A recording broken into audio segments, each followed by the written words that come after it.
instead of waiting for them to follow up with you, be aggressive about getting ahead of that and talking to them when you have a problem. There's something unexpected. There's a new custodian. There's a problem with the data. Maybe there's a local law that requires you to go through a certain process to get them the data, rather than having them realize after a few months that they haven't heard from you and you blew some deadlines. Being sure that you're the one coming to them with a good rhythm, good cadence is really one way to handle this. Welcome to the Hughes, Hubbard Anticorruption and Internal Investigation Practice Group's podcast, All Things Investigations. The Hughes, Hubbard Anticorruption and Internal Investigation Practices Group represents many of the premier companies around the world, providing advice on issues spanning the full anti-corruption and compliance spectrum. In this podcast, host Tom Fox and members of the Hughes, Hubbard Anticorruption and Internal Practice Group will highlight some of the key legal issues involved in white-collar and other investigations, both domestically and internationally.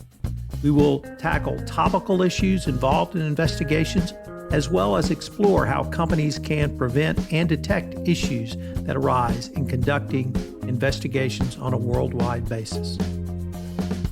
Hello, everyone. This is Tom Fox back for another episode, and you are in for fun today because I have Mike Huneke and Laura Perkins, and we're going to talk about the changes to the Department of Justice's corporate enforcement policy that were announced in January by Kenneth Polite. It used to be called the FCPA corporate enforcement policy, but it's now been expanded to a much broader remit of white-collar crime. So, guys, first of all, welcome, and thank you so much for taking the time to visit with me on this topic today. Absolutely. Thank you for having us. One of you guys tell us what the corporate enforcement policy is. Sure. I'll start off. So the corporate enforcement policy is guidance to prosecutors on how they should evaluate a company's violations when they come to the attention of the department. So when the Department of Justice is investigating potential criminal violations against a company, this gives guidance to prosecutors as to what they should be considering when it comes time to make a charging decision. So should they charge the company with a crime? Should they give the company a deferred prosecution agreement? So the form of the resolution, as well as whether there should be a monitor attached to any resolution, and how the fine should be determined and what that fine should be.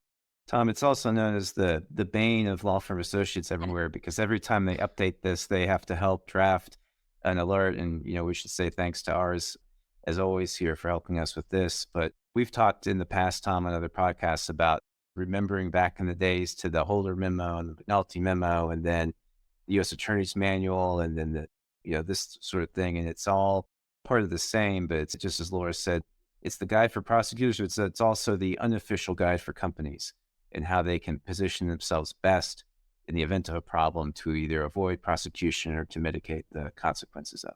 Yeah, I think that's a good point by Mike. It is also, in addition to being internal guidance for prosecutors, it is the department's attempt to send messages to the market of sort of behavior that they would like to see from companies. So letting them know if you do X, you get Y. If you do Z, you get A. That sort of message. I viewed the Polite speech and the changes to the corporate enforcement policies in many ways as a continuation of the Monaco memo. I thought there were several, if not unanswered questions, perhaps open questions from the Monaco memo, particularly around how the DOJ would characterize recidivists going forward. In the interim, we had the ABB FCPA resolution, and I now understand how ABB got to the resolution they did, which we all thought was great. But the memo seemed to, I don't want to say step back or cut back, but perhaps further refine how the DOJ would look at recidivists, trying to encourage them to self-disclose. So I really wanted to maybe ask as open-ended a question as I could is, how do you guys view this speech as part of or perhaps separate and different from the Monaco memo? For me, we have several clients who are coming off of settlements. And for me, really, it's as much of, well, what do we do to stay motivated, to stay invigorated on their compliance efforts after the settlement? There's usually a sigh of relief when that happens, and there's a confirmation that you've satisfied the terms of that. What I see this as saying is don't be afraid of admitting to being a recidivist if you are one. You still can get credit for having the right program in place, for being able to come in and report, and for doing the right things from the DOJ's perspective as far as cooperation. I totally agree with that. I'd also think it is somewhat what you were saying, Tom, which is it's trying to fill in some of the gaps that were left by some of the earlier announcements, as well as to add a bit more transparency to the market and benefits for self-reporting.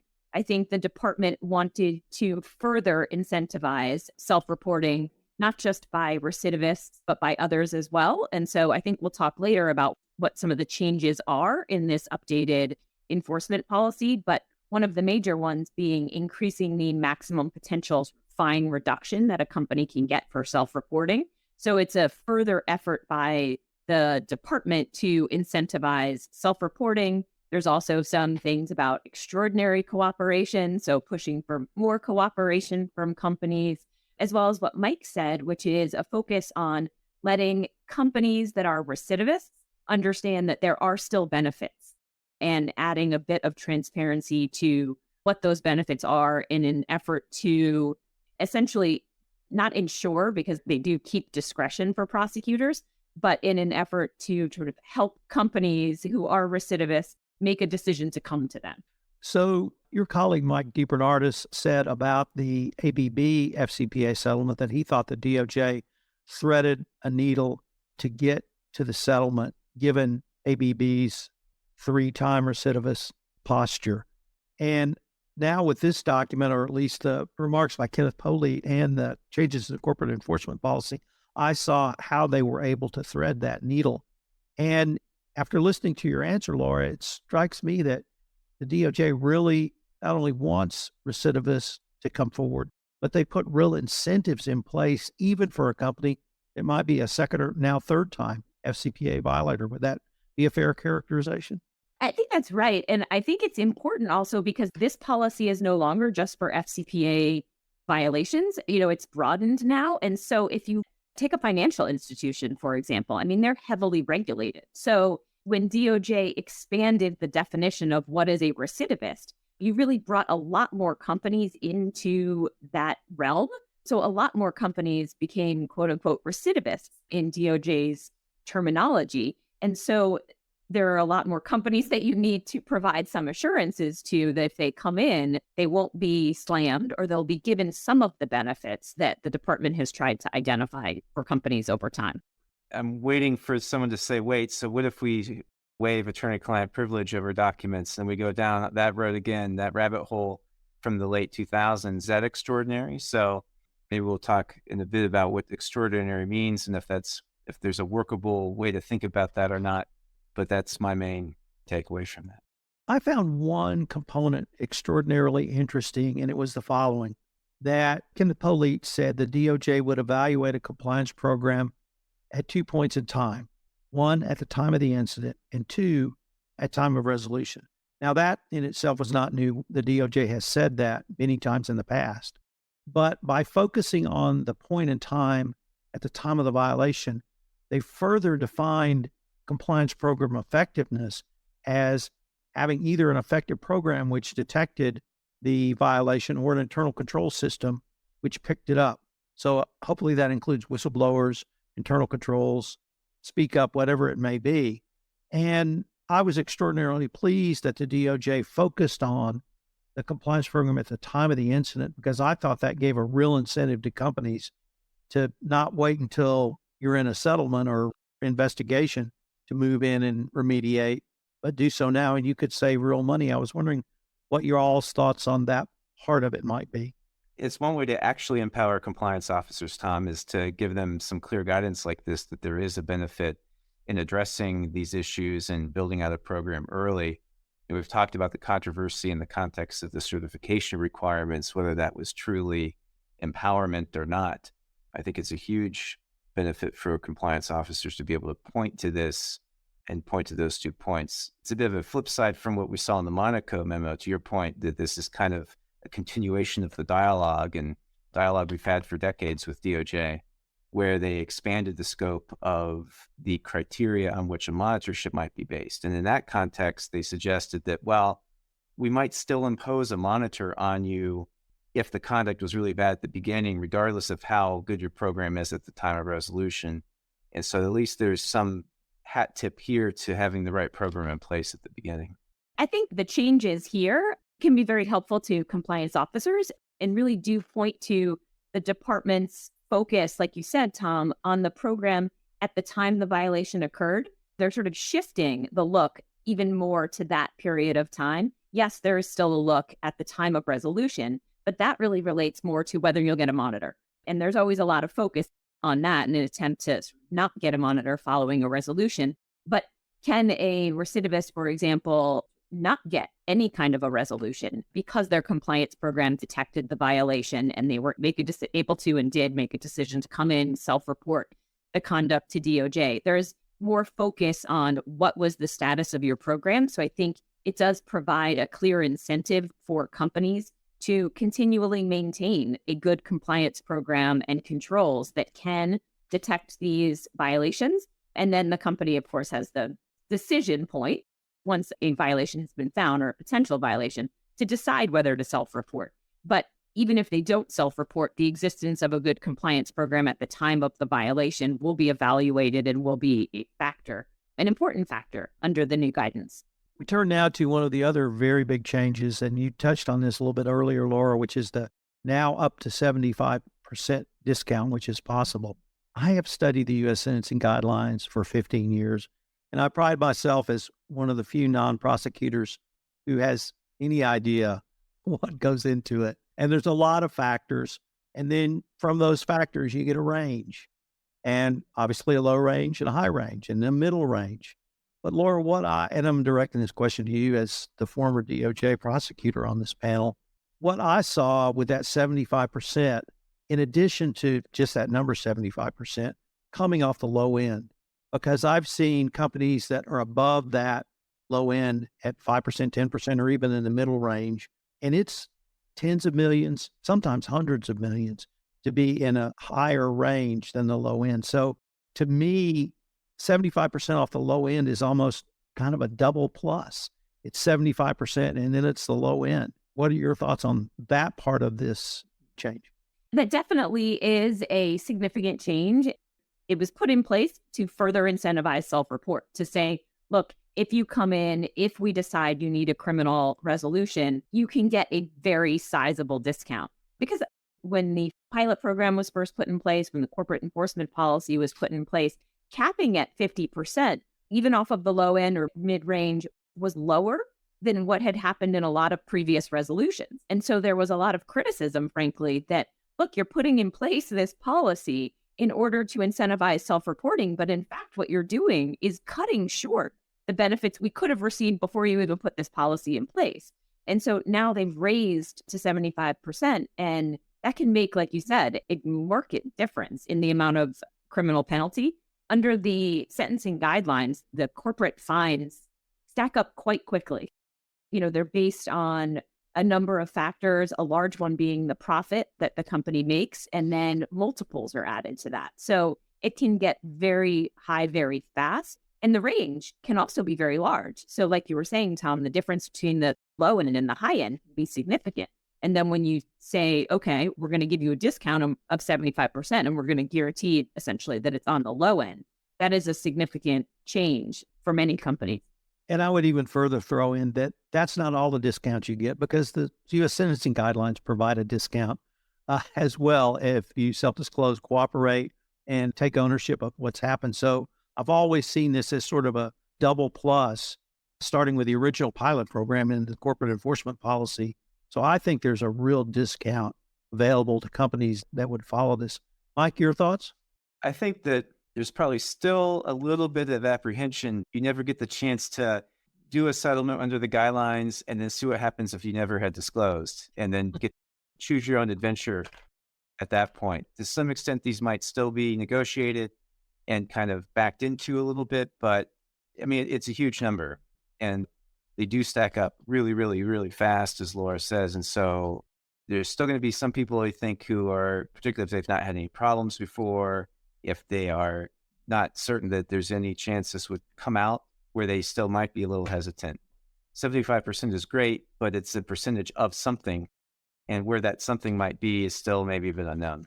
And the something is accompanied by some form of public criminal resolution, as well as the reputational harm and other issues that can go with it. So while this is an added incentive, and maybe we'll get to this, Tom, but what effect and how much it changes the evaluation in boardrooms is a separate question. Well, we're going to end with that question. But before we get there, we're going to pick up Mike's thoughts on choosing your adventure in terms of what is extraordinary cooperation. Are we in Potter Stewart territory now? I know it when I see it. ABB gave us some guidance in the SEC resolution, where the SEC basically said they turned over hot docs almost immediately, if not immediately. Laura, you touched on perhaps the attorney-client privilege, and other commentators have raised that issue. Are we back to where we were in sort of post-Enron? I don't pretend to know the answers to any of those questions, but wondered how we might be able to explore what really is extraordinary cooperation now. When Lauren and I were preparing for this, Tom, Laura had a good concept, a buzzword maybe, but proactive. And so I don't know, Laura, if you want to explore that a little bit, but I thought that was a good way to give some concrete guidance to companies about one way to stay, at least on the good side of extraordinary. Like Mike said, we were talking about this, and I think, like you said, Tom, I think it will be, when you see it. It's always going to be one of those things because it is a very subjective analysis by the prosecutors. How cooperative was the company? And some of the guidance and speeches that the department has made, they do talk about proactive cooperation being an aspect of sort of the expected full cooperation. But how proactive, how often, I think that's a lot of where the difference will lie between full cooperation and extraordinary cooperation. It will be things like the department didn't even know about X, and you rapidly brought that to their attention. You made it available to them. You translated it for them. Those sorts of things will all be in the range between full and extraordinary. But I think it is definitely something that will be very subjective, but it will largely depend on the speed and the fulsomeness of the material that is going from the company to the department. One rule of thumb, Tom, might be instead of waiting for them to follow up with you, be aggressive about getting ahead of that and talking to them when you have a problem. There's something unexpected. There's a new custodian. There's a problem with the data. Maybe there's a local law that requires you to go through a certain process to get them the data. Rather than having them realize after a few months that they haven't heard from you and you blew some deadlines, being sure that you're the one coming to them with a good rhythm, good cadence is really one way to handle this. Laura and I were joking earlier that it can't be that as you're doing a review, the first level reviewer flags a hot document and then it's immediately sent to the DOJ. I mean, that's surely not what they want, nor what they have the resources to deal with. And presumably there's still the principle that they want you to be able to articulate what it is you think you're seeing. Couple this, though, with the expectation that individuals will be prosecuted in parallel to corporate investigations.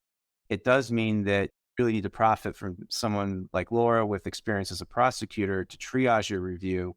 Yeah, it'd be nice to leisurely sit and do a 5 or 10 year review of the entire ocean, but knowing what they need, particularly what they would need as evidence and how to get it to them in an evidentiary value would be important.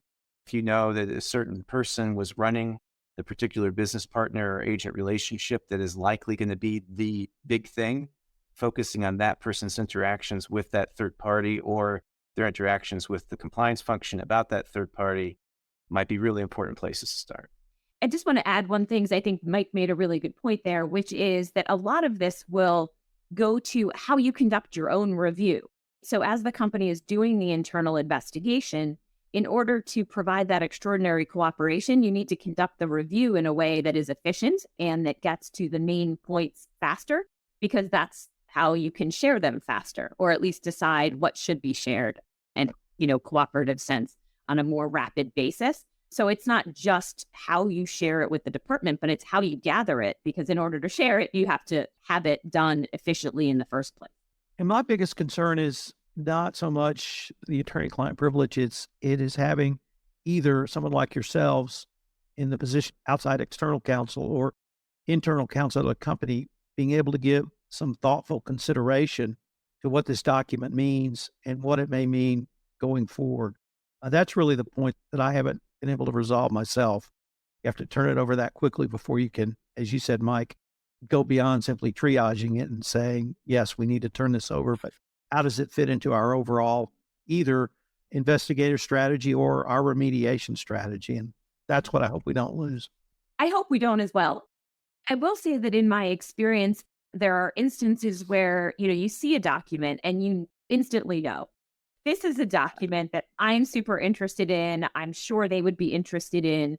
And there are often ways of handling that where you can sort of flag the existence of it without prohibiting the effort to also understand it. So it can be done in a way that does get you that credit for quickly flagging that such an issue has arisen, but we're going to responsibly investigate this. I'm going to get back to you very quickly about what this is and what this means. And in my experience, for the department accepts that and they want that. They want that help. And then you get that extra credit too. So that is one of the benefits you gain from cooperation is you are able to have that added credibility with the department where they do give you just a little bit more time to figure things out and get back to them. So I hope, Tom, that it doesn't become sort of the issue that you're talking about. There is the potential for that, of course. And the policies talk about deconfliction. So there is the possibility if you raise something right away, the department will say, don't talk to anybody about it. We want to do it first. So there is always that risk, and that needs to be carefully weighed by the company and by outside counsel. You weigh that risk against the risk that you won't be seen to be providing this extraordinary cooperation. So let's get to the question that Mike alluded to, which once upon a time was called the $64,000 question. Does the Monaco memo, the ABB, FCPA settlement, and now the changes to corporate enforcement policy really change the calculus in perhaps the most difficult decision you guys, your clients, boards of directors will have to make? And that, of course, is self-disclosure. I think that it's still probably going to come down, frankly, to do people think it's going to come out or not. I'm stealing a concept from Laura that she used when we were talking, but I do think it is what we see. There is a lot of hand-wringing on this topic. Usually it's a much easier decision if it's about to come out. There's a risk, of course, that you won't actually get credit for it if the only reason you're coming out is because you think it's going to come out. The ABB settlement was interesting because they kind of got the ask to have the meeting in before it came out in the media. It didn't quite have the meeting before the media reports, but still, I think in a good way, we're given credit for that. So I think boards are still going to want to know, well, 75% of what? And does the of what change based on what we do and what exactly is the nature of the problem that we're looking at? I think the more that the government is able to show examples of the application of this increased benefit for exceptionally cooperating recidivists, and ABB is actually a great example of that, or the more they're able to say publicly about declinations, I think that's more meaningful necessarily than kind of what is a substantial increase in the discount, but it's still a little too abstract, I think. I completely agree with Mike. I think that it may make a difference at the margins, but the main question that companies are always going to be struggling with is what's the real value of this? It does help that there is a higher potential decrease in the fine. It does help that they've sort of expanded who is open and eligible for a declination in the case of a self-report. But companies are still going to weigh all of the different pros and cons that come with a self-report. And one of the questions is always going to be, well, will they find out anyway? Because if they're not going to find out anyway, are we subjecting ourselves to additional oversight, to press reports about misconduct that we might not otherwise have? And yes, there are these benefits. So I think it will continue to be a very detailed and case-specific analysis, but the more guidance that comes out, be it in speeches, be it through the policy memos or through resolutions and declinations, and the added transparency that the department is trying to give companies through the relevant considerations paragraph that they put in all of the resolutions now, that will help companies to look at it and make that evaluation. Well, guys, unfortunately, we are near the end of our time for this episode. I wanted to thank you again for taking the time to visit with me on this topic. We're going to link to the firm's client alert on the police speech and the changes to the corporate enforcement policy. I had a ton of fun, and I'm looking forward to continuing this conversation. Thank you. Likewise. Thanks, Tom.